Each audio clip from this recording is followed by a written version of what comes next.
Hello and welcome back to the She Can Ball podcast. I'm your host, Mahi Jariwala. Today we are joined by a D1 women's basketball player from San José State University, Danae Marquez. Thank you so much for joining me today. Anytime. Thank you so much. I love your idea of your podcast. So I want to begin with your story. So tell us about your background. So where did you grow up and how did you get into basketball in the first place? So I'm originally from Fresno, California, born and raised. That's like the Central Valley, like in between the north and down south.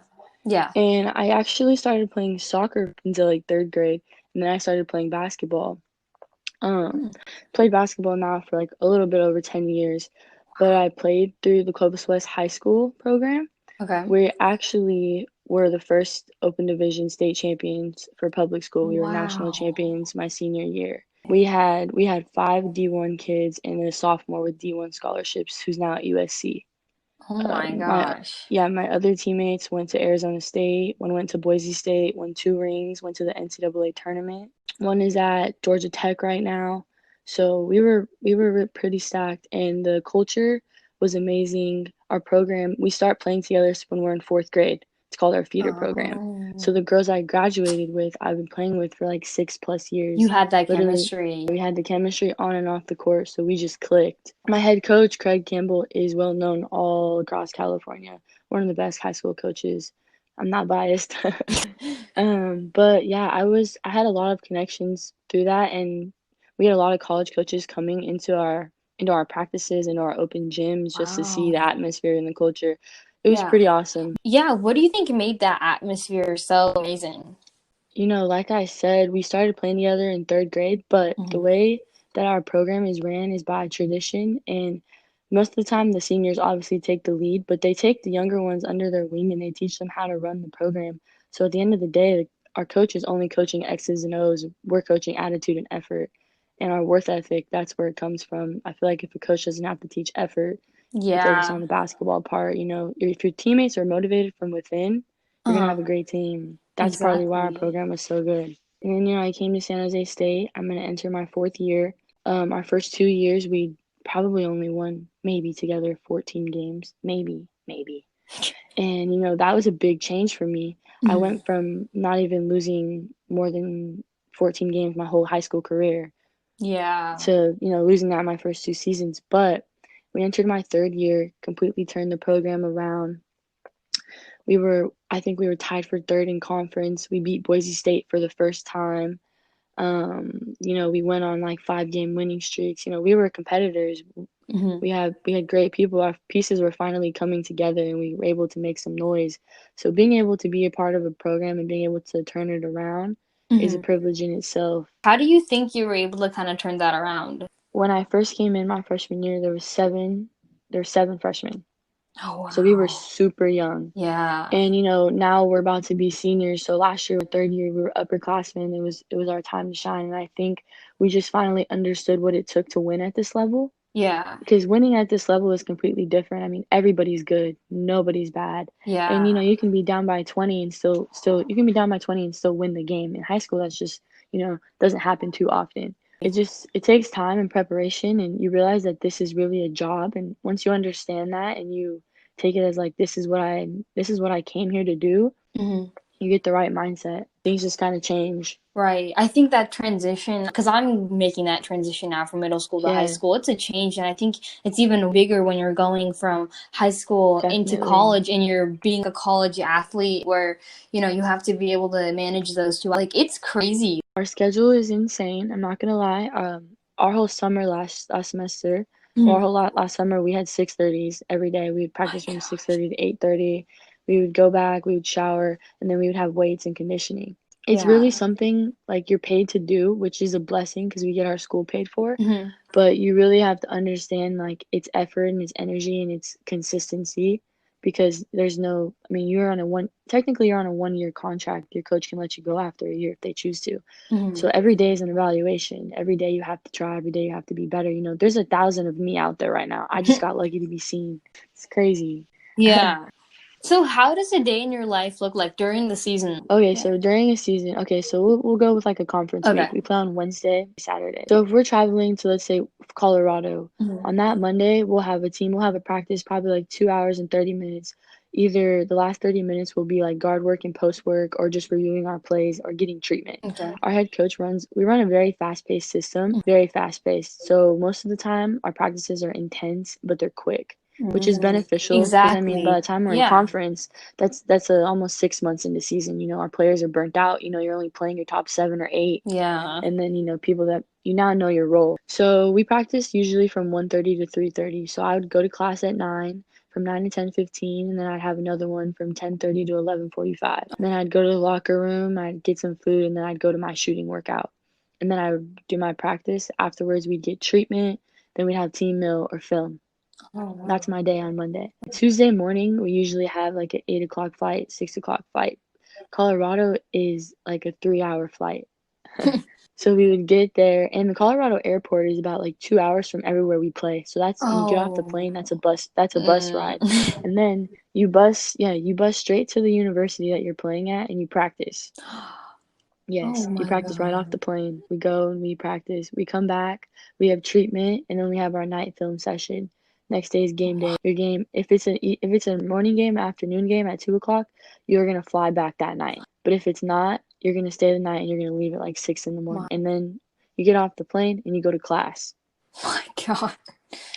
That's just a week of conference. That must have been a really, really hard transition from high school. How did you deal with For that? me, my freshman year was hard, very tough. I used to literally dread practicing off the plane because I just wasn't used to it. And you know, I play in the Mountain West Conference, so everywhere we go, besides 2 places, we fly. Oh. So, you know, I'm going to all these states and different time changes. You know, it's freaking snowing over here, hot over here. So it was really hard. I had to take care of my body. Once I mentally realized that I'm mentally stronger than my body, and whatever I told my mind to do, my body was gonna Yeah. do. And it was more so of I signed up for this, suck it up. You know, I'm seeing my seniors who are playing 30 plus minutes do this and act like it's nothing. Like I can do this then. So it's just more of a mindset thing. Yeah. So how did you end up playing basketball at San Jose State? So actually, JC, my head coach, Jamie Craighead, she actually when she was at Sac State, she had recruited one of my old teammate from Clovis West, and they were actually on one of the good teams too. They had made it to the Final Four for state. So my head coach had been in contact with her because she was looking for a point guard, and was just like, "Oh, like I have a good point guard. Come check her out in San Diego." I didn't even know she was there. She came to a viewing tournament. I had a really great viewing, and you know she called me and offered me. Came down Oh. for JC recruited me for about 2 years. Wow. She offered me before my junior season. So Yeah. we're pretty close. That's like she's like family. She's a really personable coach. I admire her for that. You know, a lot of people in this business, you really only see your head coach if you're in trouble or, you know, during season.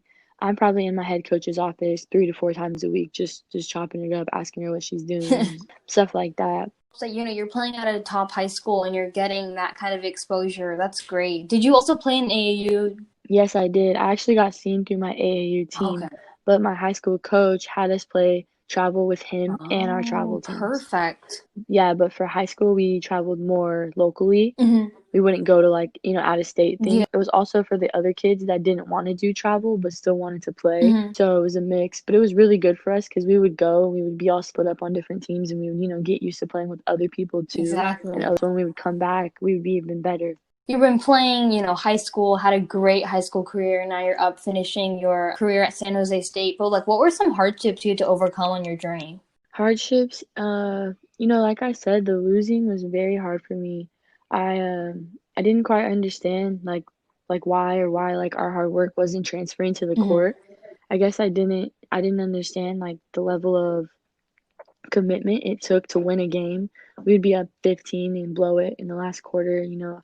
Realize that the commitment to putting in the work and taking care of your body, used to not stretch, used to not go get ice, used to not do all the necessary things that you don't need to do in high school because you're young. So once I got over my mental hump and I was just like I was made for this, like I came here to do something.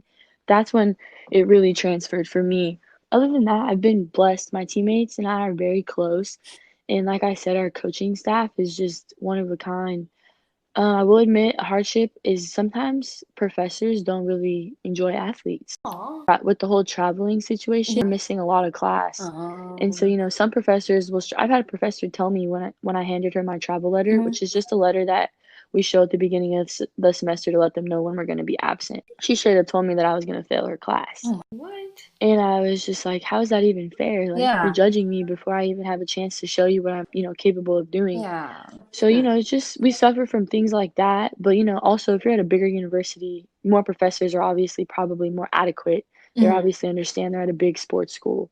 Can you tell us a little bit more? Because you said you had to make mental and physical changes. How did you do that, and how did that end up like working out? Like, what worked for you that made you come out during your junior year and just start winning all these games? Probably my sophomore year. My sophomore year was probably the biggest mental transition for me because, like I said, I just didn't understand why it wasn't transferring to the Hmm. court. So I started working with our sports psychologist. He was our team one at the time. And, we were talking about breaking barriers in a way. And I think part of what I didn't believe in was myself, and I was kind of scared to let go and play. And I think once I just like kind of took a deep breath and allowed myself to be good at this level and believe in myself at this level, that's when it transferred for me. I was like, I don't really care who you are, what you look like, how athletic you are. Like, I'm gonna do what I have to do. Yeah. Once you have that mindset of just, that fearlessness, that's really what you have to have. And I think I just became hungry. I was just sick of losing. And so it mentally made the note like I wasn't gonna let this happen again. Hmm. And so once you get used to the fact that this is what you signed up to do and like this is actually what you love, Hmm. people would die to be in your Yeah. spot. You kind of take note and you're just like, all right, I got this. Like let's just push through. Let's just push through. Yeah, that's true. Especially like when you make that transition, because even like now I'm making that transition into high school. And I remember last year when I was going to these open gyms, I was like, man, these girls are so much bigger than me.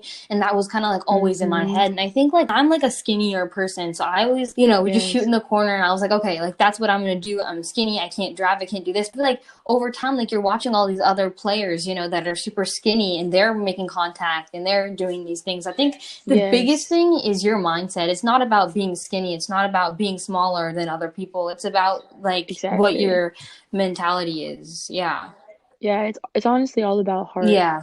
You know, like you said, also like you just have to give yourself and your body time to develop, understand exactly what you're putting it through. And I also think I'm also young for my class, so I should be 21. So I understand you with the whole like being a little underdeveloped, being skinny, maybe not being the quickest or the most Yeah. athletic, but you're still good, you're still capable, you still have abilities. Mm. You just have to give yourself time to adjust. Exactly. And with that comes feeding your body everything you can, whether that's protein shakes in the morning, at Hmm. night, whether that's working out, eating a PB&J and a protein shake. You might have to do double what someone else is doing. I'm about Uh-huh. 5'4", so I'm already pretty undersized to be a Division One athlete, especially in the Mountain West. So going up against all these athletic, they're grown women. I'm going up against. I'm only 17 at the time, so it was frustrating at first, but I also put in the work before I got there to make sure I wasn't so inadequate that I couldn't do the exercises. Hmm. Try to If you work as best as you can just to get your body to the point that you can, that's the best you can do. Yeah. How did you kind of like get rid of that mindset like, oh, I'm the smallest person here? I've always been the smallest person, but I've always had the underdog mentality. So I love being underestimated. So I would kind of just take that and run with it. You're gonna doubt me. All right, well, I'm about to cross you in the floor. It is what it is. Just don't do that. So I always take the underdog mentality. That always fires me up. It always makes me hungry. So once I took that and I ran with it, Yeah. What advice do you have for incoming freshmen, whether that's into high school or into college? I would say be patient and be mindful and manage your time well. Time management is one of So the biggest things important. going into high school and in college. I would say, make sure you're putting in consistent work. Consistency is key, but don't over push yourself, don't overwork yourself. Because, like I said, it takes time. You can be frustrated, but you also have to be patient. I would just really think of patience and consistency is Yeah. the most. Be consistent with your workouts, your diet, and your nutrition, and be consistent with developing your mind, whether that's watching film 10 minutes a day or watching your favorite player, learning a new move a day, something that benefits your level, whether it's physically or mentally. Yeah. That's so true. I think a huge thing that the quarantine has even helped me with is like realizing when I train, I need to have like a scheduled plan. I think a huge thing is like I overthink everything. So it's about having like one move that, okay, I'm going to focus on this move this whole workout. I'm going to be doing different variations. I would say, you know, as far as like workouts, exactly. When I do my workouts, I start with agility and cardio, meaning I usually do ladder footwork with like 2 minutes jump rope in between. And I add some ball handling in it just to get a quick little sweat before you focus on your move. So yeah, focus on one move at a time. Like you said, different variations of it. So if you're working on an in and out hezzy through the legs, all right, you're in and out hezzying through the legs, but then you're gonna go and you're gonna counter because when the second level of the defense comes, stuff like that. Like you said, don't overthink it, but when you get in the game, you also have to have that like some type of swag.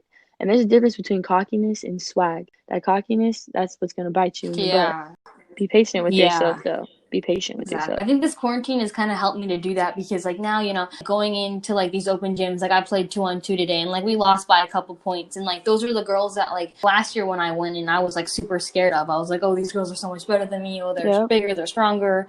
Going up against older girls will be nothing but beneficial for you. Even going against boys your age or a couple years younger, they're just more athletically gifted. So it's so beneficial to play against them because it translates when you're trying to play man defense. We would play against, I was 13 playing in the U16 bracket. My butt was getting kicked. My whole team was about 13, 14. We were playing up. We started the AAU program down here. So it was our first go around. But I also played against, in high school, I was playing against Fresno State players and ex-Fresno State players and like City College players. The City College coach would put together open gyms and we would just get runs in, and you know that was so beneficial for me and my teammates going up against higher level of competition. That's so true. And that's great that they even had those open runs. Those are pretty awesome. So like you have a very successful career. You've been playing for such a long time. What does success mean to you? What success looks like to me, I guess obviously results mean success, you know. But at the end of the day, like this season, for example, we lost in the semifinals, but we hadn't made it to the semis in years. So in my head, that was still a successful season. Success is making progress. Success is being consistent within your goals. And goals meaning tangible goals, meaning goals that you're actually capable of reaching and remaining who you are. You face a lot of challenges in college, you know. You're finding out who you are, who you want to surround yourself with, and what you want to do in life. And the only way that you're going to really find the real answer is staying true to yourself. That's what success looks like. Success also has a lot to do with hard work and your work ethic. What you give is what you're going to get, no matter what. Success is not always what you see on paper. People have to be mindful they don't give themselves enough credit. I'm very hard on myself, so I understand. But I also have to sit back and reflect sometimes, like, you are making progress. Whether it's a baby step, like barely getting your feet wet, you're doing something towards the right direction. You were saying going up against boys, you know, that's always like that kind of stigma, oh, girls don't play basketball. Have you ever faced that kind of stereotype?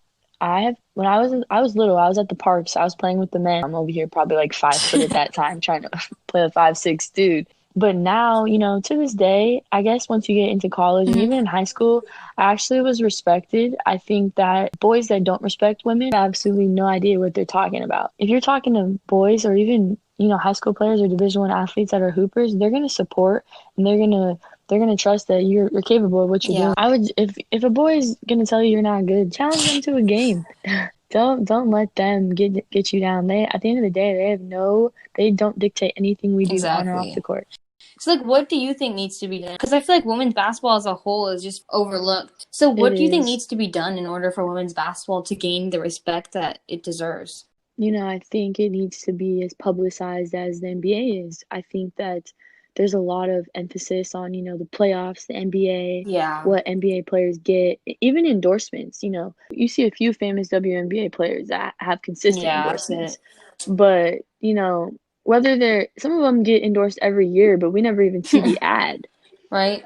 Like we're not publicized enough. There's not enough people that are speaking out, that are trying to do this for change, but that's all voices. There's really no actions. And I think part of that is just the pay grade. Yeah. And part of that is just the revenue that women's basketball sometimes doesn't bring in because we're not as exciting or we don't dunk the ball. It's ridiculous and annoying to hear because if you watch women's basketball, they're really running. You know, you go to the NBA, it's a lot of pick and rolls, a lot of one-on-one. You see the WNBA, they're running plays, they're running dribble drive, they're running 3 out, 2 in, you know. they're running all these variations that an intelligent person, as far as IQ-wise on the court, is going to understand, which is why most of the time a lot of women's basketball lovers are, Yeah. coaches. I It's talked just to someone like my very first podcast, and he was talking about, the dunks between like women's basketball and men's basketball. He's like, if all you care about is dunking, please don't watch the women's game. Watch something else. Like, if that's all you care about, don't even watch basketball. Exactly. And it's sad because, a lot of these public people they just like basketball. They just know that the ball goes in the hoop. And so sad to say that, the hype in them going to the games is them getting to go to the arena. I just think it takes someone that truly understands basketball, whether they play or not, just they have to have a common knowledge of it to understand that like women's basketball is high Right? pace. I watch the boys' highlights and I watch the girls' highlights, and the pace is like literally the same. Like, we're catching up. I think the biggest thing is a lot of people in general judge women's basketball off the few people that just don't really care about basketball. You're gonna find those with boys too. Some boys that just play for fun, don't really care. Exactly. Just because you're a woman doesn't mean you can't enjoy the game of basketball. You go out at lunch, you see, like, I'm gonna say 75% of the boys playing basketball. How many girls are? Like, sometimes I'll try to get like a game going at lunch. I just want girls to understand, like, you can still have fun with it. There's so many guys that don't play AAU and stuff, but they still have fun with the game. I agree completely. I think it's sad to say that the stigma, it'll take years to change for the WNBA. It'll take years. And that just takes with consistency and, believing that we are just as important as you. I mean, we brought you into this earth. I think even social media has helped changing that, and you're seeing like people know like the top high school girls. I bet even guys that play basketball can probably name the top girls coming out of a high school class. So I think that's a huge thing. It brings it to the table now. So for when it happens, they're already known. They've already been through the system. It creates a system. Definitely. Well, thank you so much for being on. I really enjoyed our conversation today. Yes, me too. Anytime. Thank you so much. I love your idea of your podcast. Keep reaching out. I will. Hopefully you guys will have some games. I'll have to come over and watch them. Yes, let me know. I can get you tickets. So definitely. You. That's the end of the podcast. Thank you guys so much for tuning in today. Make sure you follow my Instagram at she.can.ball, and I'll see you guys next time.